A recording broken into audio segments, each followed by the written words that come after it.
जय श्री कृष्ण। श्रीमद् भगवद गीता द्वितीय अध्याय सांख्य योग।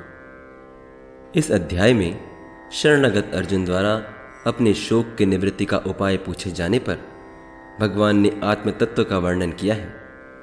आत्म तत्व का वर्णन अन्य अध्यायों की अपेक्षा इसमें अधिक विस्तार पूर्वक हुआ है। इस कारण से इस अध्याय का नाम सांख्य योग रखा गया है। अर्जुन के विषाद करते हुए बैठ जाने की बात कहकर प्रथम अध्याय की समाप्ति की गई थी। अब इस अध्याय में श्री कृष्ण अर्जुन की करुणाजनित कायरता से उत्पन्न शंकाओं का उत्तर देंगे।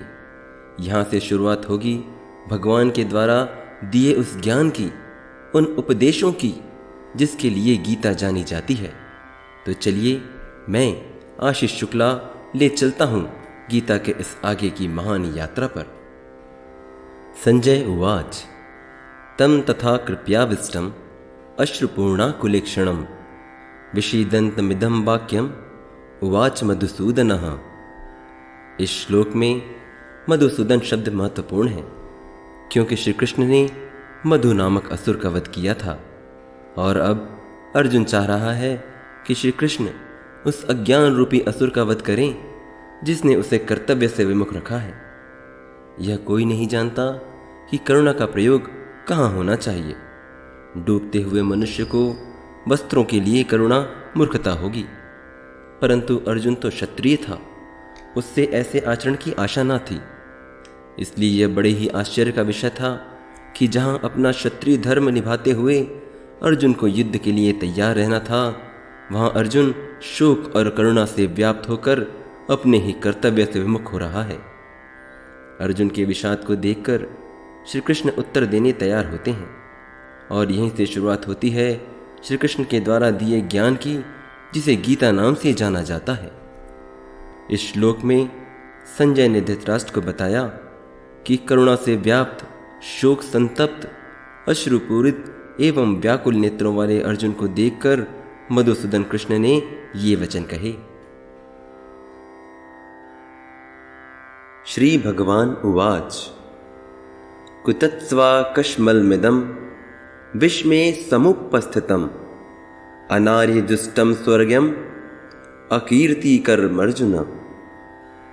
श्री भगवान ने अर्जुन को डांटते हुए बड़े ही आश्चर्य से पूछा, हे अर्जुन, तुम्हारे मन में असमय ही यह मोह क्यों और कैसे आया? यह उस मनुष्य के लिए तनक भी अनुकूल नहीं जो जीवन के मूल्यों को जानता हो। इस आचरण से ना ही तुम्हें कीर्ति की प्राप्ति होगी और ना ही स्वर्ग लोक प्राप्त होगा। भगवान की उपस्थिति में अर्जुन द्वारा स्वजनों के लिए शोक करना सर्वथा अशोभनीय था। अतः श्री कृष्ण ने कुतः शब्द से अपना आश्चर्य व्यक्त किया है। आर्य जैसी सभ्य जाति के व्यक्ति से ऐसी मलिनता की उम्मीद नहीं की जाती। जिन पुरुषों को भौतिक बंधन से मुक्ति का कोई ज्ञान नहीं होता, वे अनार्य कहलाते हैं। यद्यपि अर्जुन क्षत्रिय था, किंतु युद्ध से विचलित होकर वह अपने कर्तव्य से विमुख हो रहा था। कर्तव्य पथ से इस प्रकार का विचलन न तो आध्यात्मिक जीवन में उन्नति करने में सहायक बनता है और न ही इससे संसार में ख्याति प्राप्त होती है।